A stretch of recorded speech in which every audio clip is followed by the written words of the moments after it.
कभी सोचा है कि एक भारतीय खोज ने हमें दुनिया को बिल्कुल अलग नजरिए से देखना सिखाया, मतलब मॉलिक्यूल्स का फिंगरप्रिंट लेना सिखा दिया, और इसी खोज के लिए नोबेल पुरस्कार भी मिला। जी हाँ, आज हम बात करेंगे रमन इफेक्ट की, जिसकी कहानी की शुरुआत होती है एक बहुत ही आम से सवाल से। तो आज हम क्या क्या देखने वाले हैं? देखिए, हम शुरू करेंगे लाइट के स्कैटर होने यानी बिखरने से। फिर हम जानेंगे कि सीवी रमन साहब की ऑब्जर्वेशन क्या थी, स्पेक्ट्रम में वो नई लाइनें कहाँ से आईं, और आखिर में हम समझेंगे कि ये सब कुछ मिलकर कैसे हर मॉलिक्यूल का एक यूनिक फिंगरप्रिंट बन जाता है।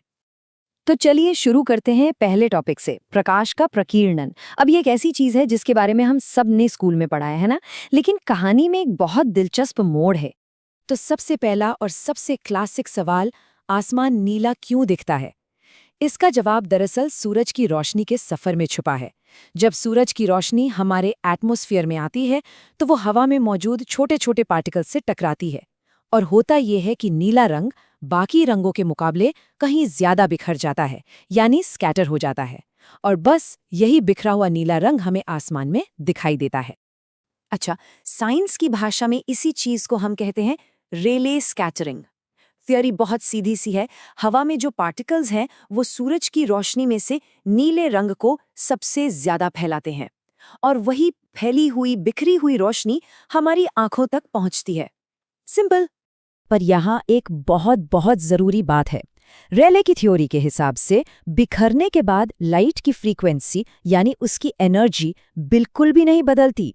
मतलब जितनी एनर्जी की लाइट आई उतनी ही एनर्जी की लाइट बिखर गई, और सालों तक साइंस की दुनिया में यही सच माना जाता रहा, जब तक कि किसी ने इसे और भी ज्यादा ध्यान से नहीं देखा। और वो शख्स थे हमारे अपने भारतीय वैज्ञानिक सीवी रमन। उन्होंने लाइट के बिखरने की इसी घटना को दोबारा से जांचा, परखा, और कुछ ऐसा देखा जो रेले की थ्योरी को सीधे सीधे चैलेंज कर रहा था। पूरी की पूरी खोज का जो सार है ना, वो बस इसी एक बात में है। रेले की थ्योरी कहती थी लाइट की फ्रीक्वेंसी सेम रहती है, लेकिन रमन साहब ने क्या देखा? उन्होंने देखा कि हाँ, ज्यादातर लाइट की फ्रीक्वेंसी तो सेम ही रहती है, लेकिन बहुत ही थोड़े से लाइट की फ्रीक्वेंसी बदल जाती है। अब ये ऑब्जर्वेशन सुनने में छोटी लगती है, पर ये बहुत गहरी थी। मतलब बिखरने वाली लाइट का एक छोटा सा, बहुत ही छोटा सा हिस्सा या तो अपनी थोड़ी एनर्जी खो देता था या फिर थोड़ी सी एनर्जी गेन कर लेता था, और इसी वजह से उसकी फ्रीक्वेंसी बदल जाती थी। ये बात भले ही छोटी लगे, पर ये एक रेवोल्यूशनरी खोज थी। तो सवाल ये है कि जब हम इस बिखरी हुई लाइट को एनालाइज करते हैं तो ये बदली हुई फ्रीक्वेंसी आखिर दिखती कैसी है? चलिए अब जरा इसके सबूतों को विजुअली देखते हैं। तो देखिए, जब इस बिखरी हुई लाइट को एक स्पेक्ट्रम पर देखा जाता है तो जो ओरिजिनल लाइट है जिसकी फ्रीक्वेंसी नहीं बदली, वो एक बहुत ही ब्राइट, बहुत ही तेज लाइन की तरह दिखती है। इसको कहते हैं रेले लाइन। लेकिन रमन ने जो कमाल की चीज खोजी वो ये थी कि इस मेन लाइन के दोनों तरफ कुछ और भी बहुत हल्की, बहुत कमजोर लाइनें मौजूद थीं। अब इन नई हल्की लाइनों को नाम भी दिए गए।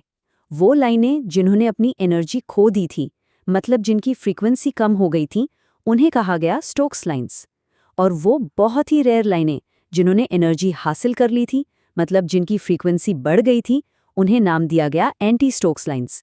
और ये तीनों मिलकर यानी रेले लाइन्स, स्टोक्स लाइन्स और एंटी स्टोक्स लाइन्स, यही बनाती है रमन स्पेक्ट्रम।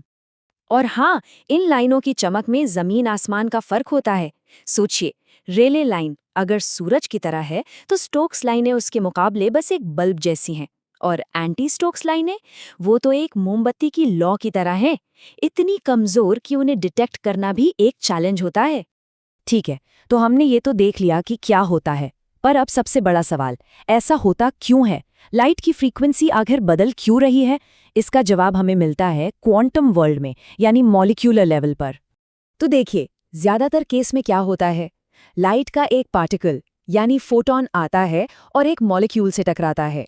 मॉलिक्यूल उस एनर्जी को सोख लेता है और एक हायर एनर्जी स्टेट में चला जाता है, पर वो वहां स्टेबल नहीं होता, तो वो फौरन वापस अपनी ओरिजिनल जगह पर आ जाता है। और इस प्रोसेस में जितनी एनर्जी उसने ली थी, ठीक उतनी ही एनर्जी का फोटॉन बाहर फेंक देता है।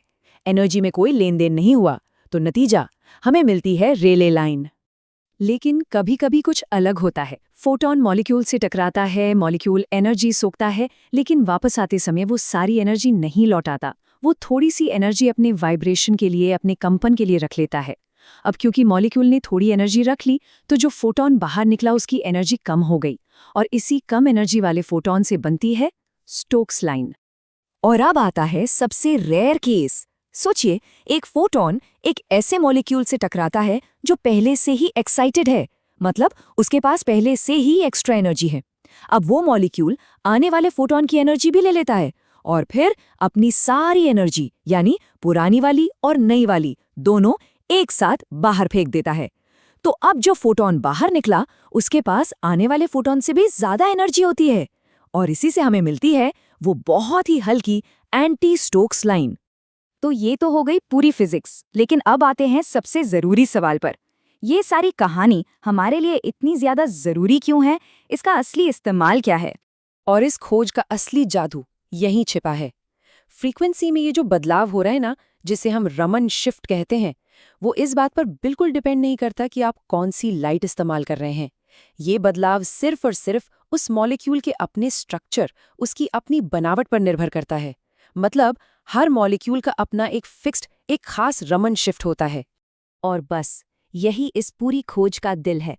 हर मॉलिक्यूल का अपना एक एकदम यूनिक रमन स्पेक्ट्रम होता है, ठीक वैसे ही जैसे हर इंसान का अपना एक अलग फिंगरप्रिंट होता है। ये कुछ और नहीं बल्कि एक मॉलिक्यूलर फिंगरप्रिंट है। और इसी मॉलिक्यूलर फिंगरप्रिंट की मदद से साइंटिस्ट आज किसी भी सैंपल में मौजूद मॉलिक्यूल्स की एकदम सटीक पहचान कर सकते हैं। चाहे वो किसी दवा की क्वालिटी चेक करनी हो या नकली सामान का पता लगाना हो, यहाँ तक कि बिना ऑपरेशन के शरीर में बीमारी का पता लगाना हो। केमिस्ट्री से लेकर मेडिसिन तक ये तकनीक हर फील्ड में एक क्रांति की तरह है। तो ये पूरी कहानी हमें एक बहुत बड़े सवाल के साथ छोड़ जाती है। अगर हर एक मॉलिक्यूल का अपना एक यूनिक सिग्नेचर है, एक फिंगरप्रिंट है, तो जरा सोचिए कि हम इन सिग्नेचर्स को हर जगह ढूंढकर क्या-क्या नहीं जान सकते। दूर किसी ग्रह पर जीवन के निशान ढूंढने से लेकर हमारे अपने शरीर के अंदर चल रही प्रक्रियाओं को समझने तक, ये खोज असल में हमें पूरे यूनिवर्स को समझने का एक नया, शक्तिशाली तरीका देती है।